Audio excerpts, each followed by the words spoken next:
నమస్కారం, ఘంటారావానికి స్వాగతం. ముందుగా ప్రధాన అంశాలు. ఎస్ఎల్బీసీలో 9వ రోజు కొనసాగుతున్న సహాయక చర్యలు. సాయంత్రం సొరంగం వద్దకు ముఖ్యమంత్రి రేవంత్ రెడ్డి.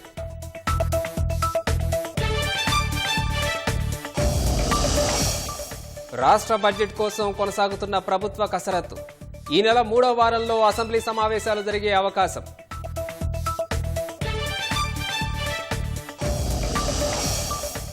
ఆయిల్ పామ్ సాగుపై రైతులు దృష్టి సారించాలన్న మంత్రి తుమ్మల. టన్ను ధర 20,000కు పైగా ఉందని వెల్లడి.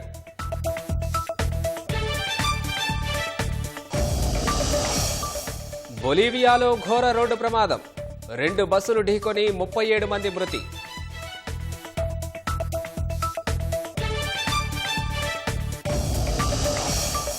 ఛాంపియన్స్ ట్రోఫీలో ఇవాళ భారత్ న్యూజిలాండ్ మధ్య పోరు. సెమీస్లో ప్రత్యర్థులు ఎవరనేది తేల్చనున్న మ్యాచ్.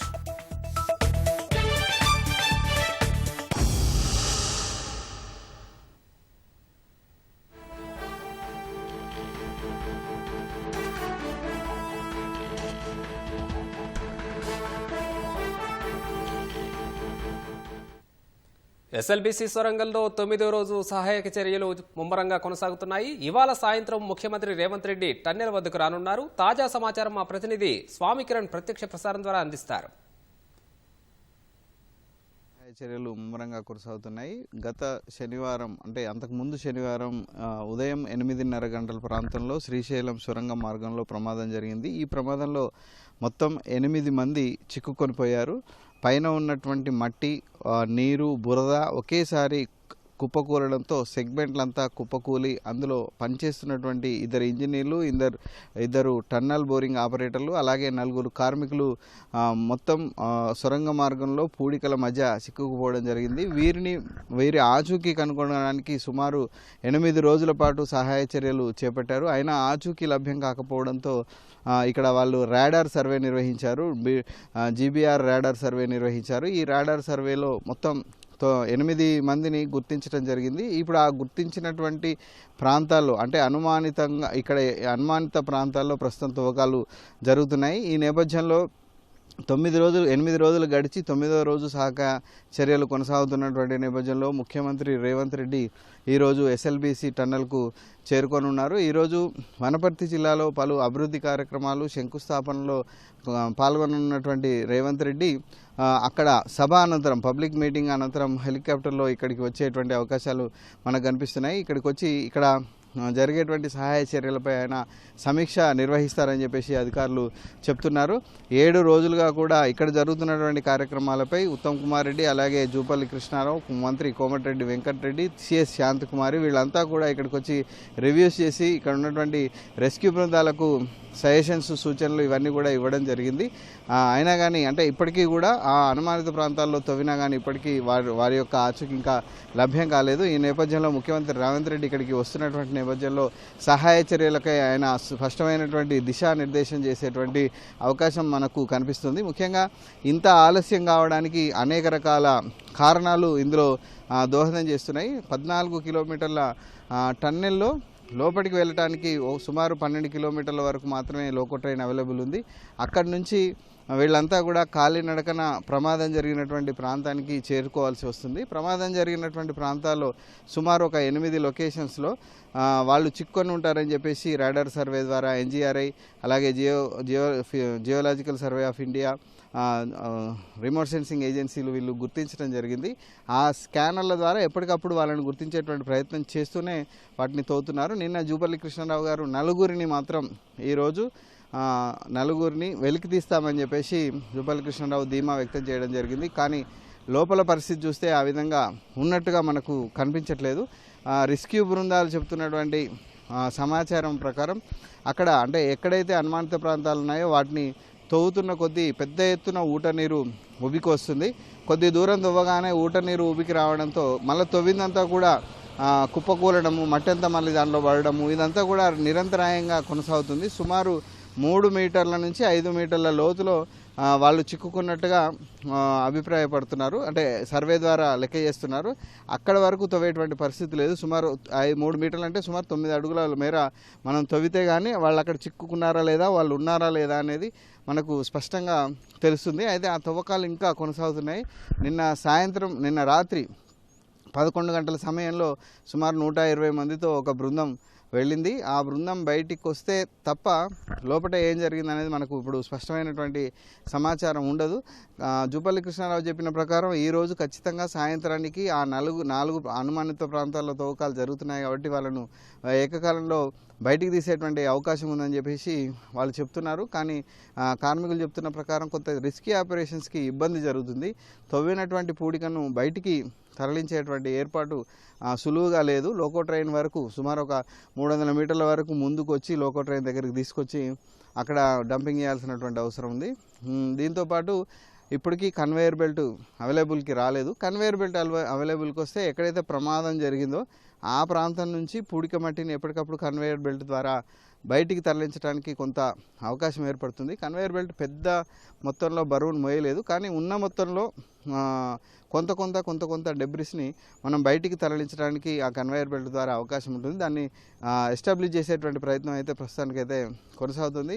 మొత్తంగా చూస్తే ఈ రిస్కీ ఆపరేషన్స్ ఇంకా కొద్ది రోజులు కొనసాగేటువంటి అవకాశం ఉంది. ఇప్పుడు ప్రస్తుతం 4 వాళ్ళు గుర్తించి బయటకు తీసిన మరో 4 మాత్రం సుమారు ప్రమాదం జరిగిన 14 కిలోమీటరు దగ్గర సుమారు ఒక 20 అడుగుల లోతులో 15 అడుగుల లోతులో వాళ్ళంతా టీబీఎం మిషన్ కింది భాగంలో ఉన్నారు అన్నట్టుగా చెప్తున్నారు. సో వాళ్ళను గుర్తించి వాళ్ళ మీద ఉన్నటువంటి పూడికనంతా తొలగించి వాళ్ళను బయటికి తీయాలంటే కూడా మరికొద్ది రోజులు పట్టేటువంటి అవకాశం ఉంది. ఈ ప్రతిబంధకాలన్నింటినీ ముఖ్యమంత్రి రేవంత్ రెడ్డికి ఈరోజు వాళ్ళంతా వివరించే అవకాశం ఉంది.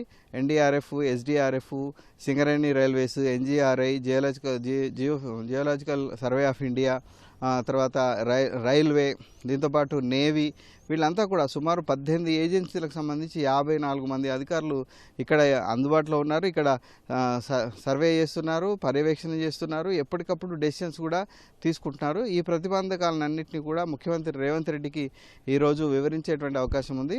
ఉత్తమ్ సిఎస్ సంబంధించినటువంటి రివ్యూలో కూడా ప్రభుత్వం స్పష్టంగా చెప్పింది, మీకు ఏం కావాలన్నా తీసుకోండి, ఎంత ఖర్చు అయినా పర్వాలేదు, కానీ రిస్కీ ఆపరేషన్స్ మాత్రం వీలైనంత త్వరగా జరగాలని చెప్పేసి నిన్న ఉత్తమ్ కుమార్ రెడ్డి స్పష్టంగా చెప్పడం కూడా జరిగింది. అయినా రిస్కీ ఆపరేషన్స్లో అక్కడ ఉన్న సొరంగంలో ఉన్నటువంటి వాతావరణం సహకరించట్లేదు. లోపలికి సుమారు 120 మంది వెళ్తున్నారు. అంటే ఒకే షిఫ్ట్లో 120 మంది వెళ్తే, అంటే అంతకంటే ఎక్కువ మంది వెళ్ళినా కానీ అక్కడ పనిచేసే పరిస్థితి లేదు. సొరంగం సుమారు 9.2 డయాతోటే ఉంటుంది. ఎక్కువ మంది వెళ్ళినా అక్కడ పనిచేసేటువంటి వాతావరణం ఉండదు. ప్రస్తుతానికి దెబ్బతిన్నటువంటి టీబీఎం ముందు భాగంలో కొంత ఆపరేషన్స్, తర్వాత ప్రమాదం జరిగినటువంటి ప్రాంతంలో 4 అనుమానిత ప్రాంతాల్లో సుమారు ఒక 60 మందిని పెట్టి అక్కడ తవ్వకాలు కొనసాగిస్తున్నారు. అయితే ఇది ఎప్పటికీ పూర్తవుతుంది అనేది ఎవ్వరూ చెప్పలేనటువంటి పరిస్థితి కొనసాగుతుంది. ఇక సీఎం వచ్చిన తర్వాత ఆయన నిర్ణయం మేరకు ఇంకా ఏదైనా పురోగతి కనిపిస్తుందా అనేది మనం వేచి చూడాల్సిందే. ఇది ఎస్ఎల్బీసీ సొరంగ మార్గంలో సహాయ చర్యలకు సంబంధించినటువంటి తాజా పరిస్థితి. Vote studio.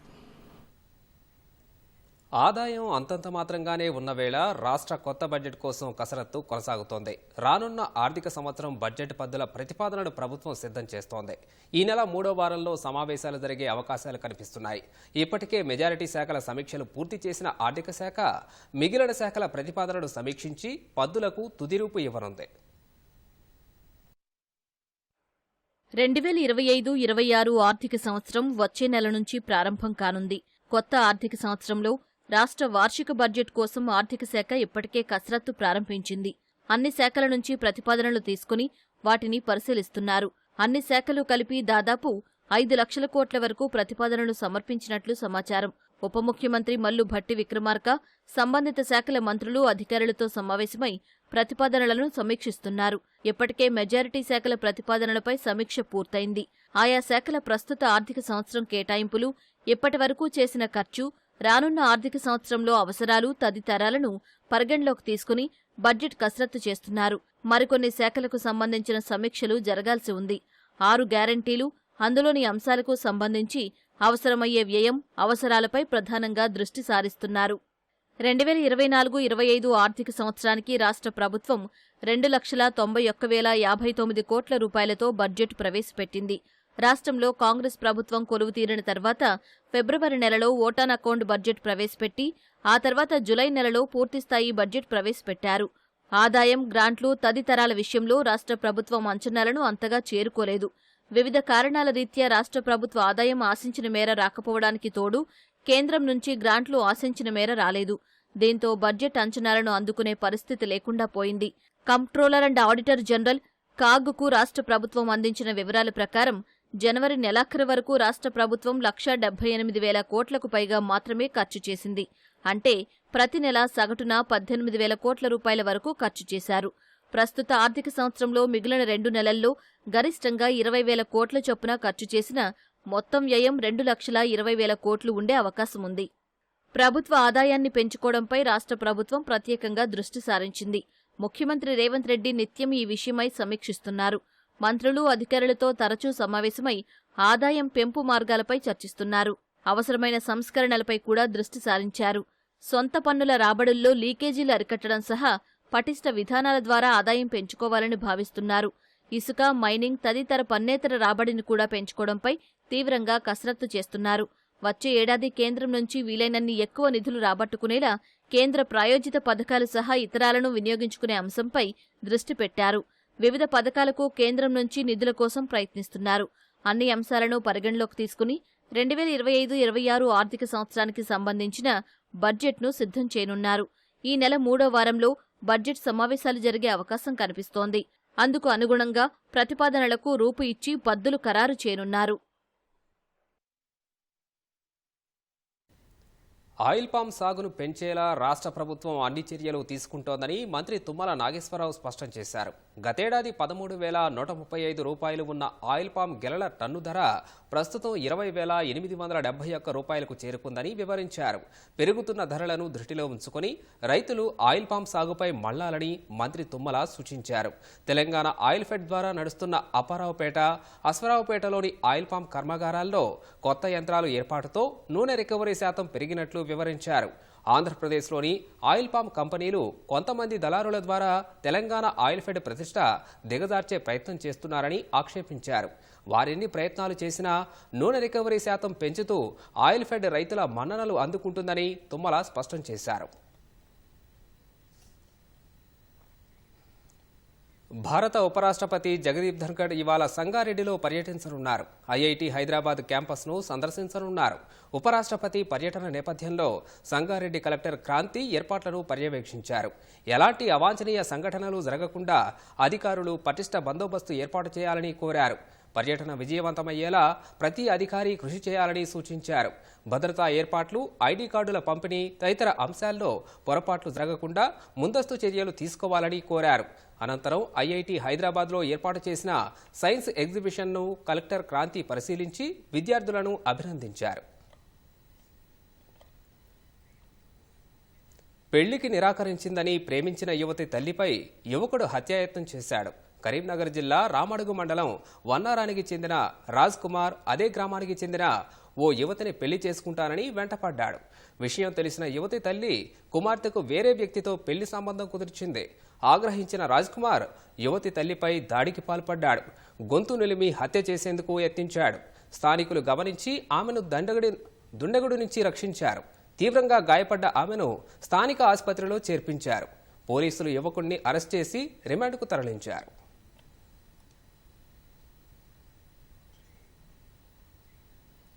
బొలీవియాలో ఘోర రోడ్డు ప్రమాదం జరిగింది. 2 బస్సులు ఢీకొని 37 మంది ప్రయాణికులు మృతి చెందారు. మరో 39 మంది గాయపడ్డారు. బస్సులో చిక్కుకున్న వారిని పోలీసులు అతి కష్టం మీద బయటకు తీసుకొచ్చి సమీప ఆసుపత్రికి తరలించారు.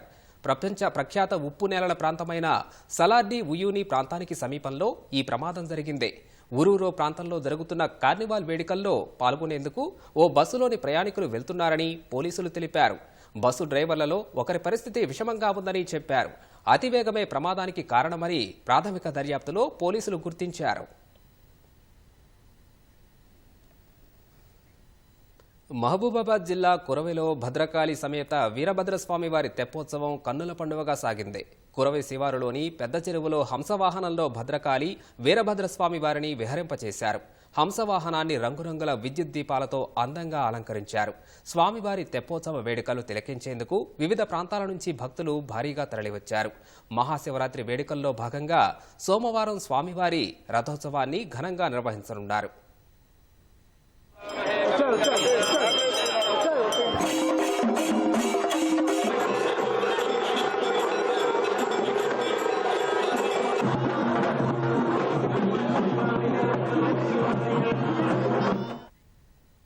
యాదగిరిగుట్ట శ్రీ లక్ష్మీ నరసింహస్వామి వారి వార్షిక బ్రహ్మోత్సవాలు మొదటి రోజు స్వస్తివాచనం, పుణ్యాహవచనం, రక్షబంధనంతో ప్రారంభమయ్యాయి.